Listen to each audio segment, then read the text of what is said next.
The paramedic wanted to tell me the worst news in the least amount of words possible. What's happening? You just had a seizure. Now what's gonna happen? You're gonna have another.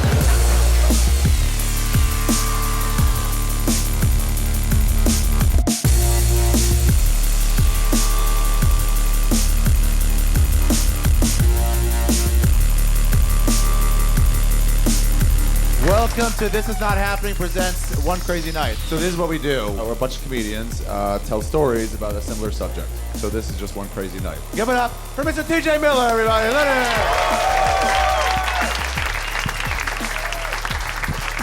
What a crazy night. You guys ever been on a bender? Just like more than 3 to 4 days of drinking from morning to evening? Yeah. You ever done a 3-week bender? That's an interesting come down. You have to be careful. You know, you obviously have withdrawal. I had a particularly difficult night of sweating and waking up, and you hallucinate a little bit. And one of the hallucinations I had was that the guy, my buddy who was letting me stay at his place, I woke up and he had also been getting off a bender, and he was like in the corner, sort of naked. He was like naked. And he was just going like this. Like, you ever seen someone not quite dance?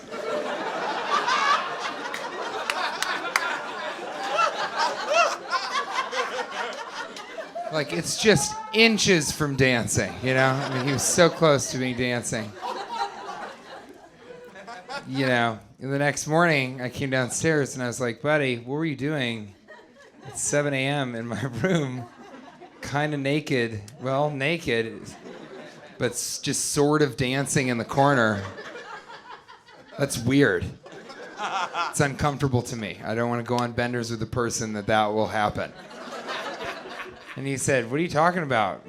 My cousin had a 7 a.m. flight. I was at the airport. And I had never had a moment switch from me being like, weirdo, to, oh, shit.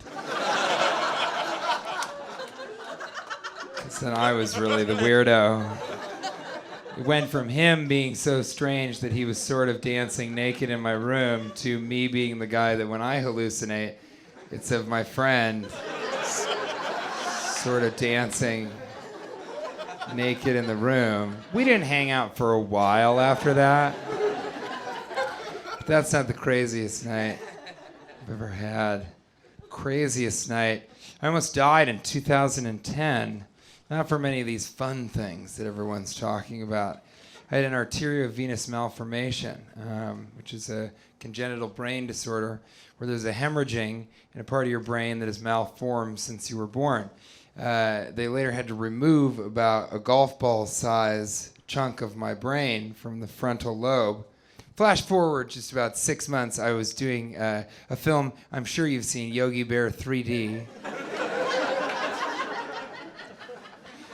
of which I was the star. And my behavior had begun to become erratic, you know? I mean, really erratic. I got very excited about entanglement puzzles, and I was studying them and taking them apart and putting them back together. I was speaking in narrative where I would sort of talk about the narrative path of the conversation before I engaged in it, and then I would sort of hit those signposts in the conversation and usually end with a compliment. It works. Later, I would ask my friends, did you notice anything weird about how I was acting? And they were like, oh, yeah, we thought you were on, like, hard drugs.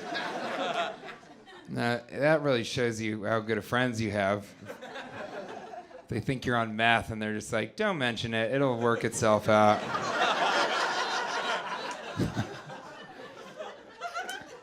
So, you know, my behavior being erratic, I came back to the States, finished the film, which grossed $100 million domestic, and not bad for the first talking bear hybrid cartoon, live action 3D. Oh yeah, there's gum on here.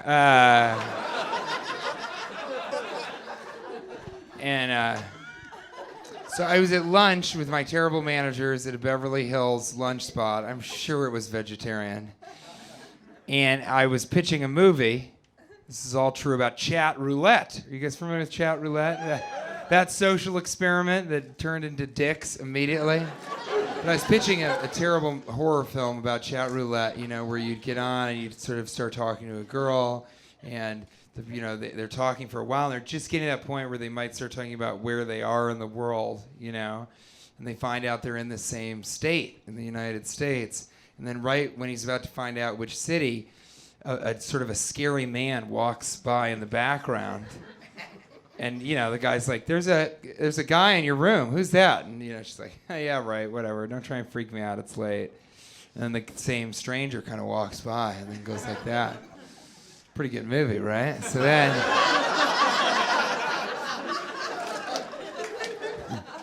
Too bad it never got made because of this crazy night I'm about to tell you about. So again, you know, the dark stranger walks by. Not dark in like an ethnicity. He's not well lit. So he walks by. I'm talking to my managers, and I'm like, and then, you know, he comes directly behind her, and he makes this really scary face, like.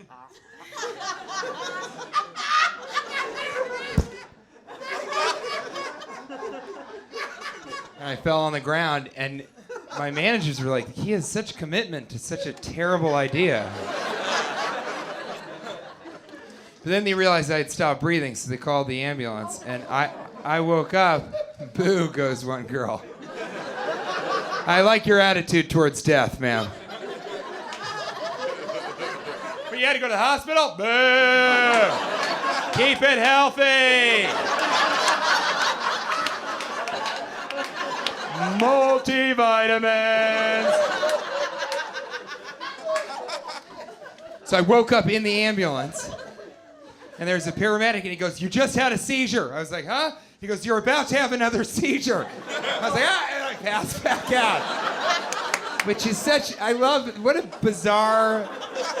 The paramedic wanted to tell me the worst news in the least amount of words possible. You know, I mean, he really. What's happening? You just had a seizure.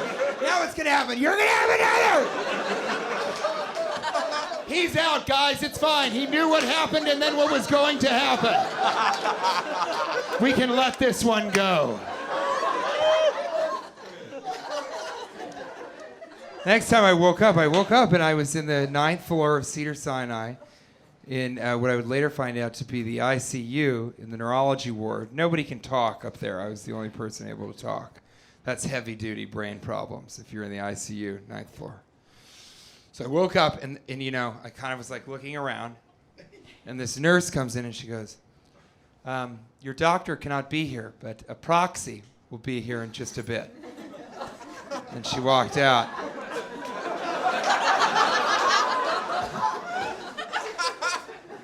And there's that moment where you don't have any information, and that's all you've been given. And it was the weirdest. The first thought I had was like, where's that paramedic guy?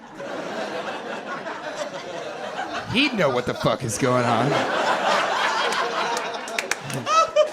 He'd come in and be like, "Doctor's gone, proxy coming. We'll explain proxy later." You know?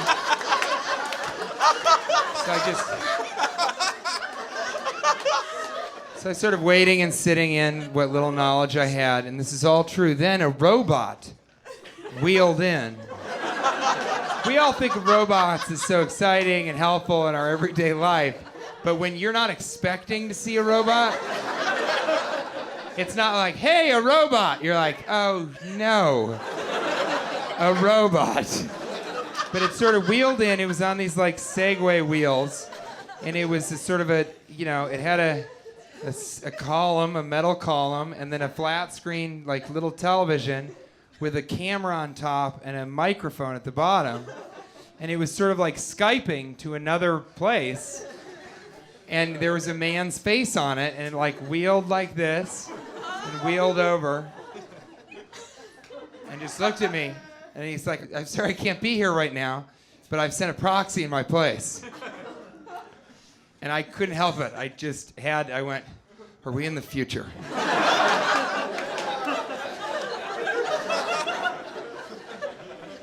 And his reaction was so great because he must have gotten a lot of that, I guess, because he was like, "Okay." Anyway, I'll be there on Thursday. He just laughed and said, "I'll be there on Thursday," to a man who was clearly terrified. But I woke up the next morning and they said, "Look, you just had an AVM hemorrhage.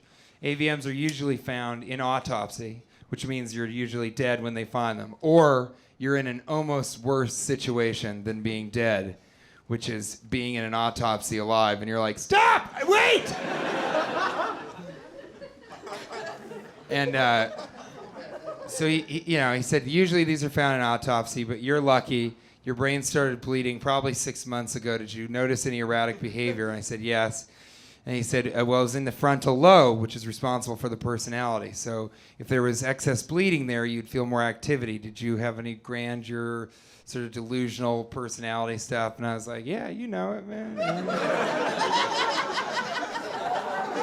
And he said, "Well, we're going to have to go in and we're going to embolize that area. And luckily, it's close enough to your skull that we'll cut into it, and then we'll take out a small piece of your frontal lobe. It was already malformed to begin with, so we don't think that it'll affect your thinking or your personality, but we're not sure. There's a 10% fatality rate for the surgery. You don't have to get it, but you'll probably die in your mid-30s. And I was like, "Okay. Just give me the options one more time." "Just kidding. I'll have the surgery." But I had to ask. I said, "Well, I'm a comedian. I kind of make a living off of being sort of amusing and entertaining and being able to, look at things in kind of a quirky, fun way. For instance, my own death or something like that." "So if you remove this part of my brain, will that affect my ability to do that work?" And he was like, "I don't know. I mean, but if you don't get it, you're probably going to die. So..." And I said, "Yeah, but I'm still asking." He said, "Look, friend, which is worse? Dying or not being as funny on stage when you tell your little stories?" And I was like, "Have you ever been on stage and not had it go well?"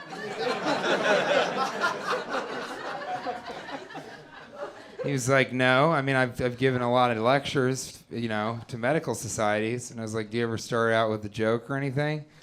And he said, "No. Sometimes I'll close with a joke." And I was like, "Has any of those ever not gone well?" He's like, "Sometimes I feel like they're starting on a path where it's going to go well, and then I get really confident, and and then it kind of goes on longer than it should, and then the payoff isn't necessarily worth what I thought it would be worth." And I was like, "Isn't that awful?"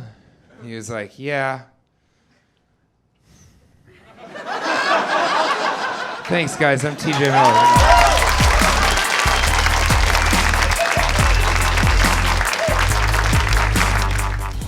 Hi everybody, I hope you enjoyed the story. If you did, click like down there so that more people know that you liked it. And don't forget to subscribe so that you'll get the next story as soon as it comes out.